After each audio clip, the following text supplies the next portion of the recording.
Hello friends, welcome back. ಸ್ವಲ್ಪ ದಿನದ ಮಟ್ಟಿಗೆ ನಾವು ಗ್ಯಾಪ್ನ ತಗೊಂಡಿದ್ವಿ. ಆದರೆ ಮತ್ತೆ ನಮ್ಮ ಪಯಣನ ಶುರು ಮಾಡಬೇಕು ಅಂತ ಅಂದ್ಕೊಂಡು ಇವತ್ತು ನಾವು ಸ್ಟಾರ್ಟ್ ಮಾಡಕ್ಕೆ ಹೊರಟಿದ್ವಿ. ಎಲ್ಲಿಗೆ ಅಂತ ಹೇಳಿದ್ರೆ ಬೆಂಗಳೂರಿಂದ ಚನ್ನಪಟ್ಟಣದ ಕಡೆಗೆ. ಇದು ಯಾವ ಜಾಗ ಏನು ಅಂತ ನಾನು ನಿಮಗೆ ವಿಡಿಯೋದಲ್ಲಿ ಕಂಪ್ಲೀಟ್ ಡೀಟೇಲ್ಸ್ ಕೊಡ್ತೀನಿ. ಕಮಾನ್.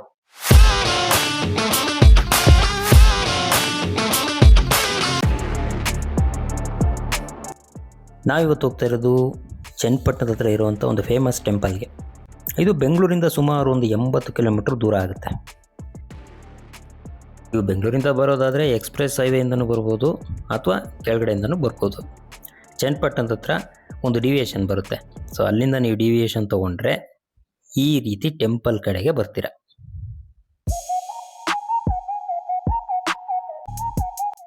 ಅಷ್ಟೆಲ್ಲ ಸುತ್ತಾಡ್ಕೊಂಡು ಬಂದಮೇಲೆ ಇಲ್ಲಿನ ಪಾರ್ಕಿಂಗಿಗೆ ಬಂದ್ವಿ. ಇಲ್ಲಿ ಫ್ರೀ ಪಾರ್ಕಿಂಗ್ ವ್ಯವಸ್ಥೆನೂ ಇದೆ, ಪೇ ಆ್ಯಂಡ್ ಪಾರ್ಕಿಂಗೂ ಇದೆ.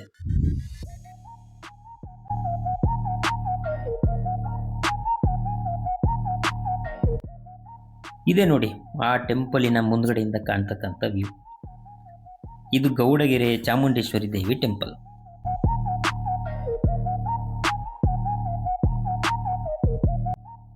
ನೀವು ಗೇಟ್ ಒಳಗಡೆ ಬರ್ತಿದ್ದ ಹಾಗೇನೆ ದೊಡ್ಡದಾಗಿ ಕಾಣೋ ಶಕ್ತಿ ದೇವತೆ ವಿಗ್ರಹ ನಿಮಗೆ ಕಾಣುತ್ತೆ. ಅಲ್ಲಿಂದ ಎಡಕ್ಕೆ ಬಂದರೆ ನೀವು ಆ್ಯಕ್ಚುಲಿ ಚಾಮುಂಡೇಶ್ವರಿ ದೇವಿ ದರ್ಶನಕ್ಕೆ ಹೋಗ್ಬೇಕಾಗುತ್ತೆ. ಇಲ್ಲಿ ಸುಮಾರು ಜನ ಹರಕೆನ ಮಾಡ್ಕೋತಾರೆ. ಹರಕೆನ ಮಾಡಿಕೊಂಡು ಕಾಯಿ ಕಟ್ಟುವಂಥ ವ್ಯವಸ್ಥೆ ಇದೆ. ನೀವೀಗೇನು ನೋಡ್ತಾ ಇದ್ದೀರಾ ಅದೆಲ್ಲ ಹರಕೆನ ಮಾಡ್ಕೊಂಡು ಕಾಯಿ ಕಟ್ಟಿರ್ತಕ್ಕಂಥದ್ದು. ಆಮೇಲೆ ಈ ದೇವಸ್ಥಾನದಲ್ಲಿ ಯಾವುದೇ ಸ್ಪೆಷಲ್ ಎಂಟ್ರಿ ಇರೋದಿಲ್ಲ. ಸೊ ನೀವು ಆದಷ್ಟು ಬೇಗ ಬಂದರೆ ದರ್ಶನ ಬೇಗ ಆಗುತ್ತೆ. ಇಲ್ಲಾಂದರೆ ಕ್ಯೂ ಅಲ್ಲಿ ನಿಂತ್ಕೊಂಡು ನೀವು ದರ್ಶನ ಮಾಡ್ಕೋಬೇಕಾಗುತ್ತೆ.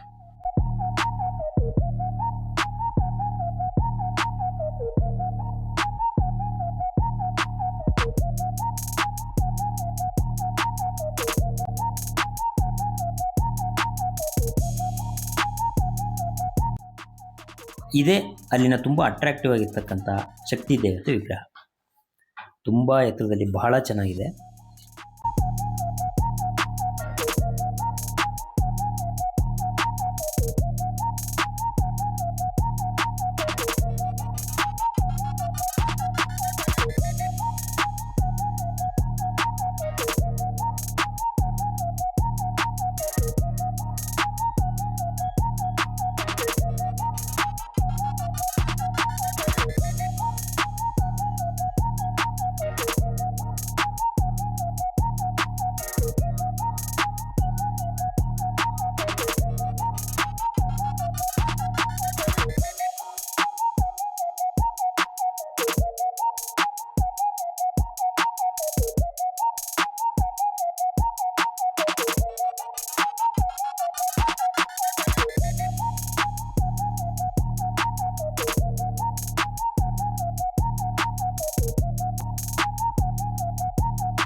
ನೀವು ಆ ಶಕ್ತಿ ದೇವತೆ ತನಕನೂ ಹೋಗೋದಕ್ಕೆ ವ್ಯವಸ್ಥೆ ಇದೆ. ಅಲ್ಲಿ ಹೋಗಿ ಕೂಡ ನೀವು ನಮಸ್ತೆ ಮಾಡ್ಕೊಂಡು ಬರ್ಬೋದು. ಆ್ಯಂಡ್ ಈ ದೇವಸ್ಥಾನದಲ್ಲಿ ನಿಮಗೆ ಪ್ರಸಾದದ ವ್ಯವಸ್ಥೆ ಕೂಡ ಇರುತ್ತೆ. ನಾವು ಈ ದೇವಸ್ಥಾನನ ವಿಸಿಟ್ ಮಾಡಿದ್ದು ಆಗಸ್ಟ್ 15. ಸಿಕ್ಕಾಪಟ್ಟೆ ಕ್ರೌಡ್ ಇತ್ತು, ಸಿಕ್ಕಾಪಟ್ಟೆ ಕ್ರೌಡು. ಸೊ ನೀವು ಅಲ್ಲೇನಾದರೂ ಹೋಗೋ ಪ್ಲ್ಯಾನ್ ಮಾಡ್ತಿದ್ರೆ ಆದಷ್ಟು ವೀಕ್ ಡೇಸಲ್ಲಿ ಹೋಗೋದಕ್ಕೆ ಪ್ಲ್ಯಾನ್ ಮಾಡ್ಬೋದು. ಇದೇ ದೇವಸ್ಥಾನದಲ್ಲಿ ಇರ್ತಕ್ಕಂಥ ಮ್ಯೂಸಿಯಂ ಬಗ್ಗೆ ನಾನು ನಿಮಗೆ ಪಾರ್ಟ್ 2 ಅಲ್ಲಿ ತಿಳಿಸ್ತೀನಿ. ಈ ವಿಡಿಯೋ ನಿಮ್ಗೆ ಇಷ್ಟ ಆದರೆ ಲೈಕ್ ಮಾಡಿ, ಶೇರ್ ಮಾಡಿ ಹಾಗೂ ಪಯಣ ಚಾನಲ್ನ ಸಬ್ಸ್ಕ್ರೈಬ್ ಮಾಡಿ. Thank you.